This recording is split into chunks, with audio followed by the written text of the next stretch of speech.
Welcome back to the More Than Capable Mompreneur podcast. I'm Shannon Baker, a coffee-loving mompreneur that started as a virtual assistant and turned into a total systems geek.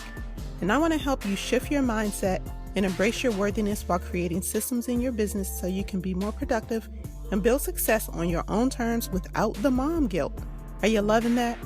Well, I hope you're ready for real conversations that will help you beat the perfectionist inside, rediscover your strengths, and up-level your self-love in the mom cracks of time so you can stop letting fear hold you back because you are enough and you do enough. We are more than capable mompreneurs. So grab your cup of coffee, some sparkling water, or pour a glass of your favorite wine and let's dive in. Welcome to episode number 82. Today's guest is Jasmin Haley, the founder of the Breakthrough to Excellence Network and podcast. And she helps entrepreneur women take their expertise to the stage to reach the heart of their audience. Jasmin recently launched her Heart-Driven Speaker program, which teaches you how to step into speaking to scale your business and build a legacy.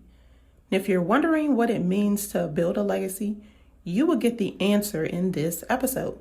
We're also going to talk about how speaking will help you build that legacy, how to work through what Jasmin calls mind trash, and how to generate sustainable income from speaking, and so much more. So let's go ahead and dive into episode number 82. So I want to thank everyone for tuning in this week. I'm excited to have this chat with today's guest, which is Miss Jasmin Haley.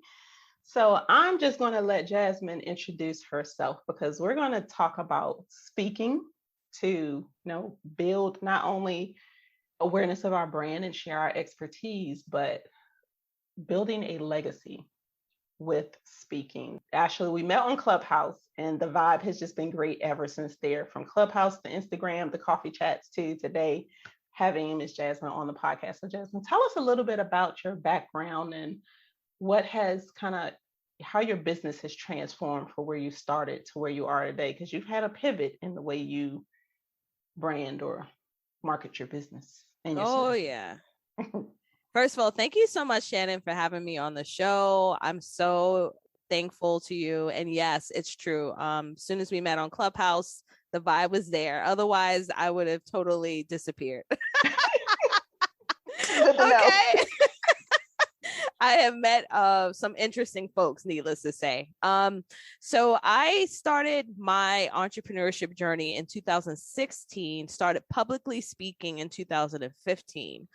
I decided to go the route of entrepreneurship after becoming extremely burnt out in teaching.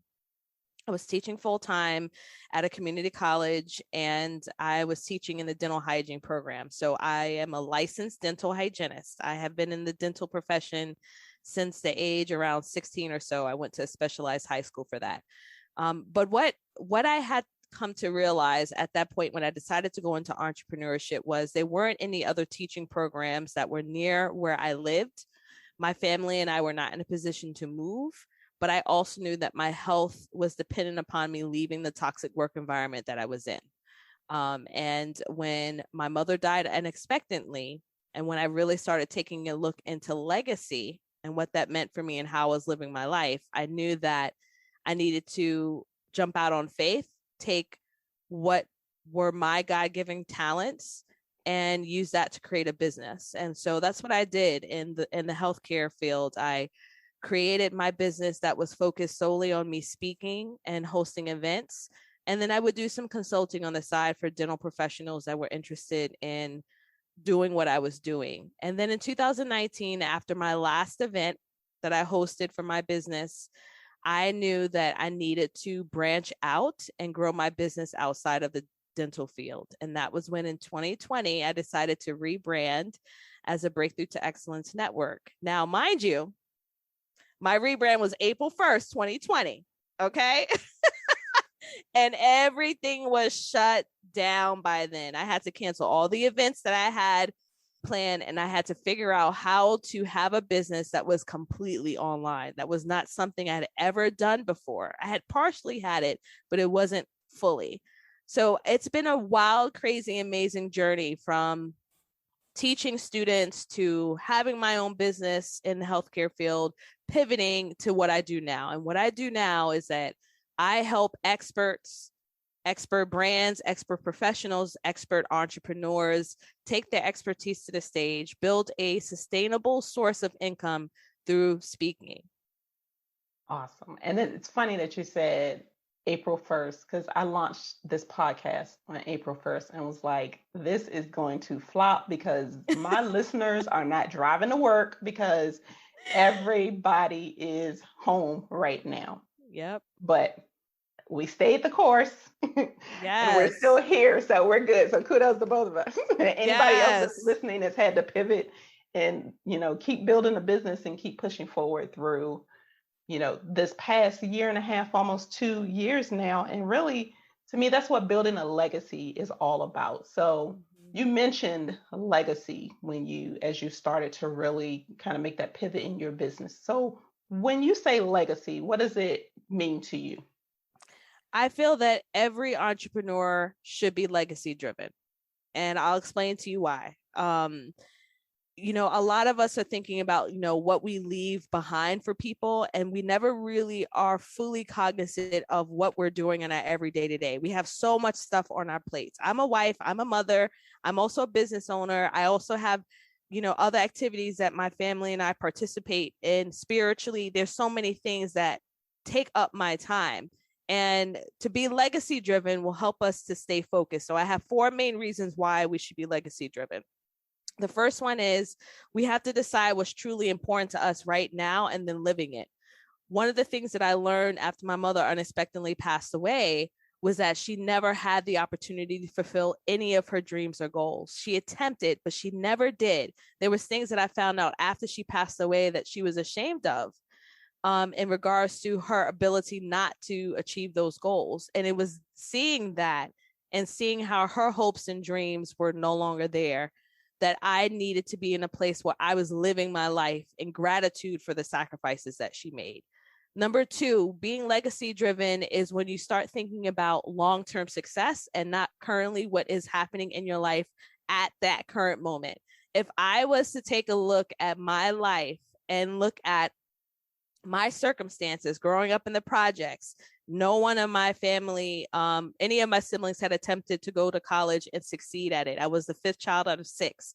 Like if I looked at all of those things that were barriers, right, to me achieving my goals, I would have never been able to consider actually going for them. So when you're legacy driven, you're thinking about the long-term success, and you never are basing your decisions on your current circumstances, because those things can change at a split of a second. The third thing is that we need to focus on our next phase of life and not so much the end of our life, because we want to be able to contribute to having an overall fulfilling life now. A lot of us are thinking about like, oh, I need to make an X amount of money so I can save it for X, Y, and Z, but they never take the time to take a vacation right now, right? They never take the time to connect. And then finally, when we are legacy driven, we have a fulfilled life along with having a business. There are so many entrepreneurs right now that are burnt out. There are so many entrepreneurs that have a beautiful curated feed, but ultimately internally inside, they're unfulfilled. And so, I know what that feels like by being burnt out. And I think that when we have more entrepreneurs that focus on being legacy driven, we'll have more entrepreneurs who are more courageous and brave with achieving their goals now, because they understand how life is finite. I think what has really helped us click is that our thinking is very closely aligned, because you call it legacy and I call it intentional living. I love that. It is true. It's like, it's our business. We need to build our business to support us and not to suck the life out of us, which, if you've got that hustle mentality and you're just looking at the money piece, all of us didn't start our business about money. Success to me isn't about how much money's in the bank. My business is successful when there's money in the bank, but more importantly, I can spend time caring for myself. I can spend time caring for my family. I can take that vacation and not worry about my business, going out of business while I'm away for a few days. Mm-hmm. That's that legacy intentional business that we should be pursuing. So I'm definitely loving this conversation so far. So knowing that that's what we want to build, how does speaking help us to start to build this legacy with our business?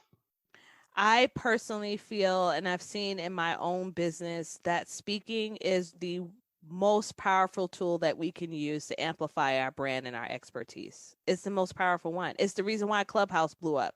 It's the reason why people get so excited when you leave them a voice memo instead of writing it out to them, right? It's the power of connection, and you can't get that in written form. You'll never be able to get that.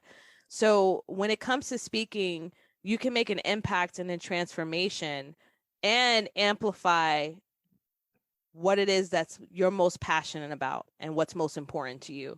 So I think the biggest thing, though, that we'll have to worry when we say, okay, well, speaking is amazing, is that it intimidates most of us, and it prevents us from really going out there and sharing our message. The number one reason is fear. And we have to understand that when we are speaking, yes, are we taking some risks by being open? Do we have to embrace vulnerability? Absolutely. Through this process, but it's like a muscle. Once you start exercising it more, it will strengthen. And it is something that I have loved to do since 2015. Really 2012 with me teaching full time, but 2015 professionally. And it's what I'm helping other people do as well. I hope that you don't turn your back on it and give it a try. Okay. And it is amazing. It's like once you start speaking, it's like you get addicted to it because it's so, I know for me, I had some of those fears. But once I did it the first time, and then you get the feedback of how it's helping people, and then it's almost like it's a drug. Like you want more and you want more, and that craving just grows to where you shift your focus to pursuing more of those opportunities. So some people have that fear of speaking because they think I can't get up and speak in front of 1,000 people, or a room with 50 people and all eyes are on me, etc. But one thing I appreciate you mentioning in one of your IGTVs is speaking isn't just an opportunity that you can get on the stage. So what other platforms fall under the category of where we can speak to share our expertise?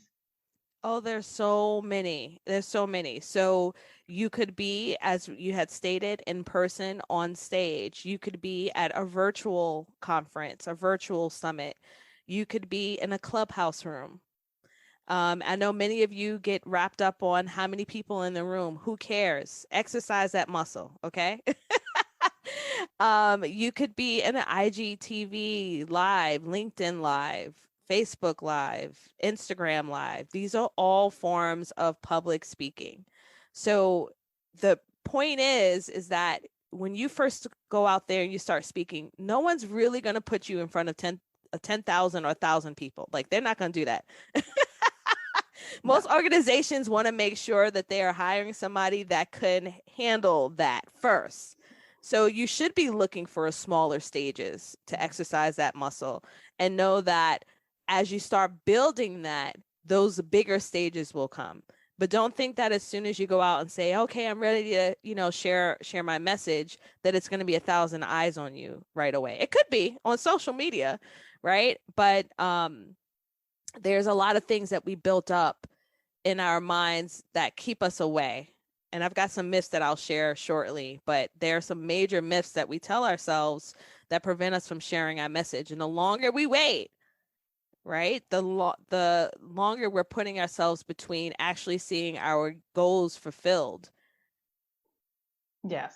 So let's talk about what you call mind trash, those fears that pop up for all of us that hold us back from pursuing speaking opportunities or the opportunity to really share our expertise. I would say the number one is that you have to have a perfect look.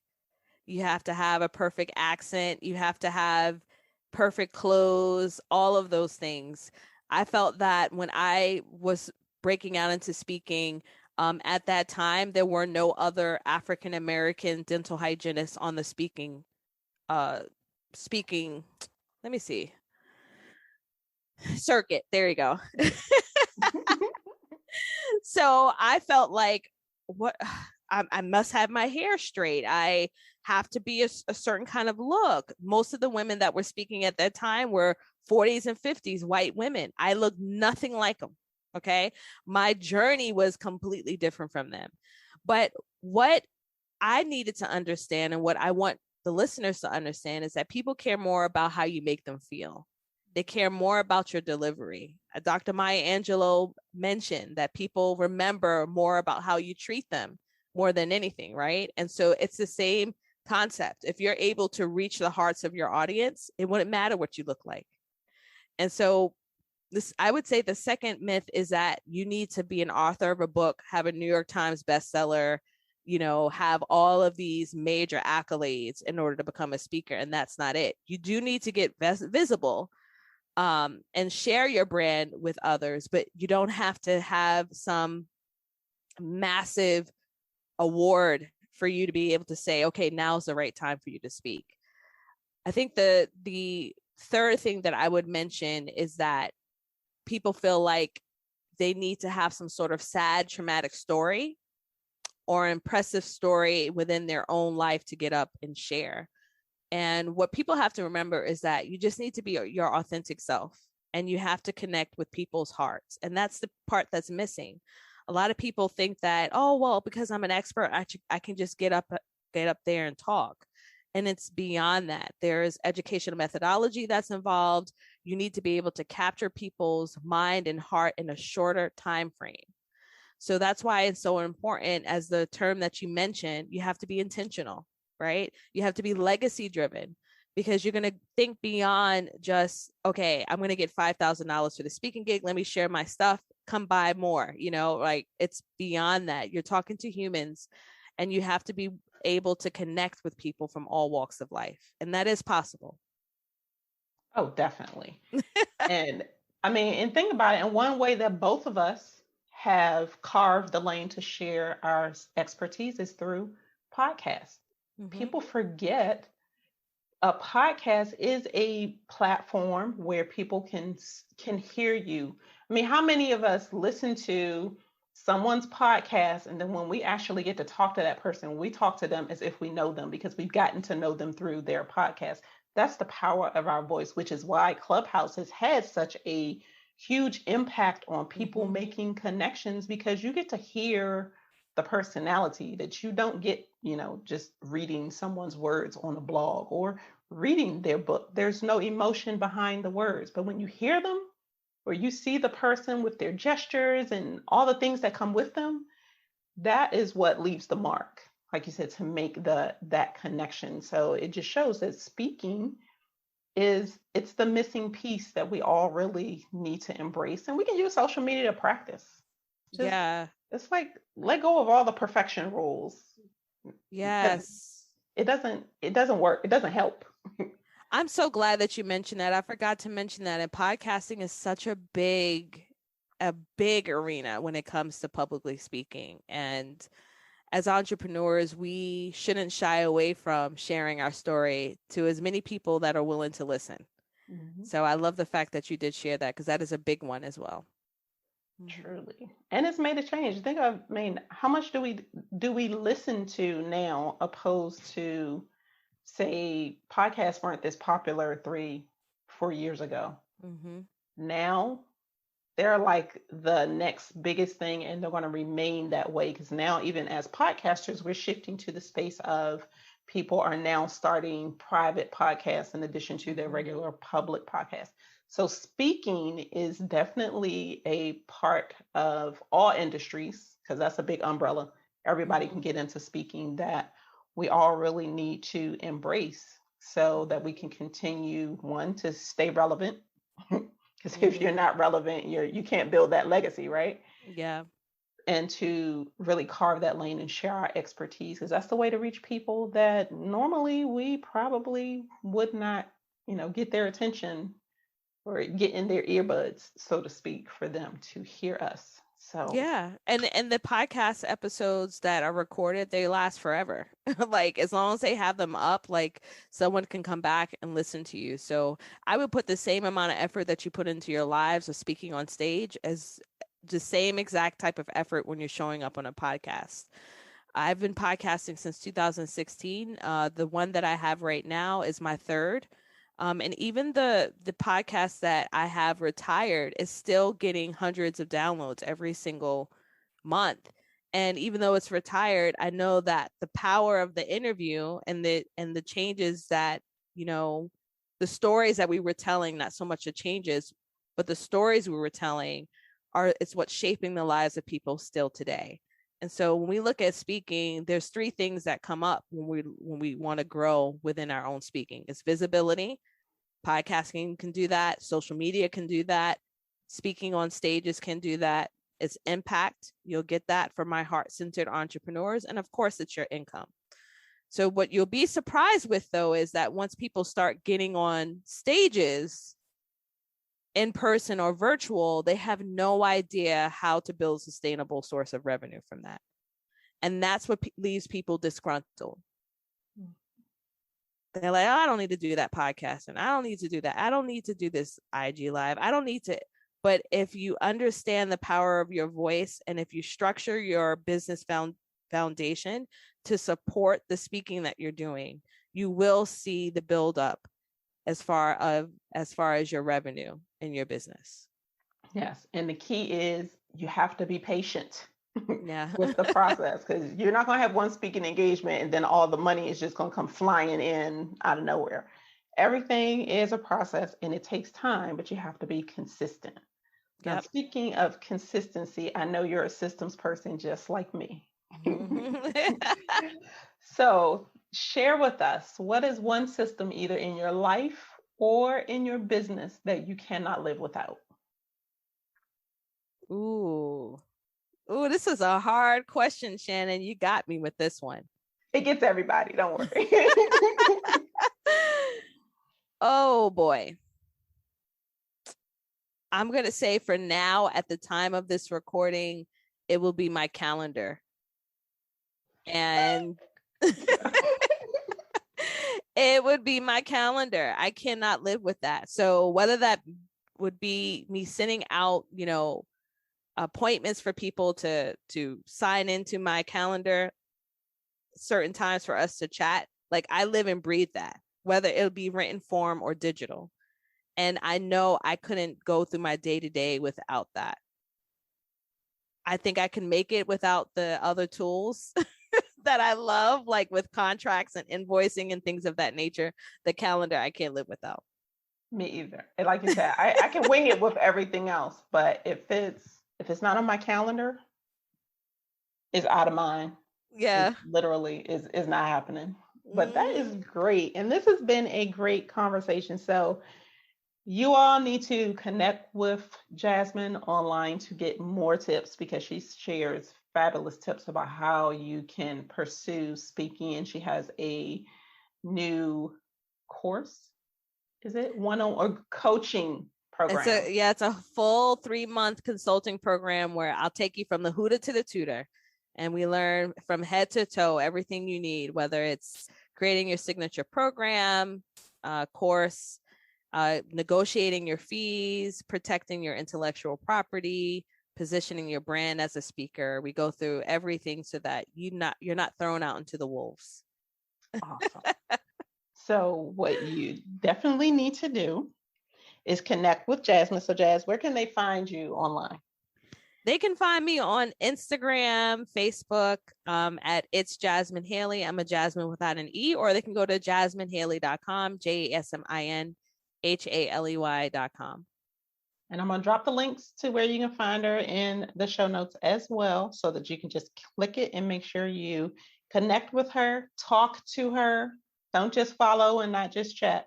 The whole point, in order for you to be known or be considered as a speaker, it all comes down to your connections.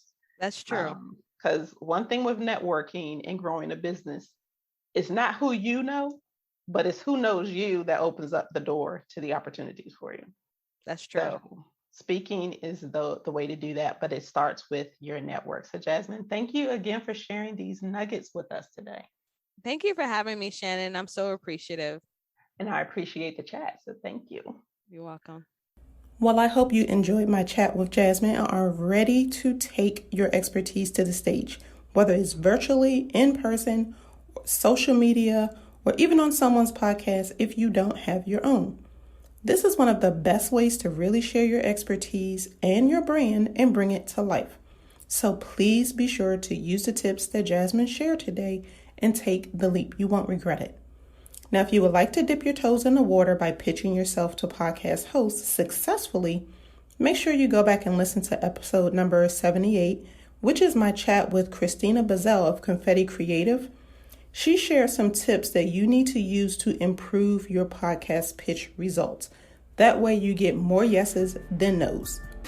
And if you would like to start by being a guest on this podcast, feel free to submit an application. I'm going to put a link to all of these items in the show notes, as well as links for you to connect with Jasmin Online.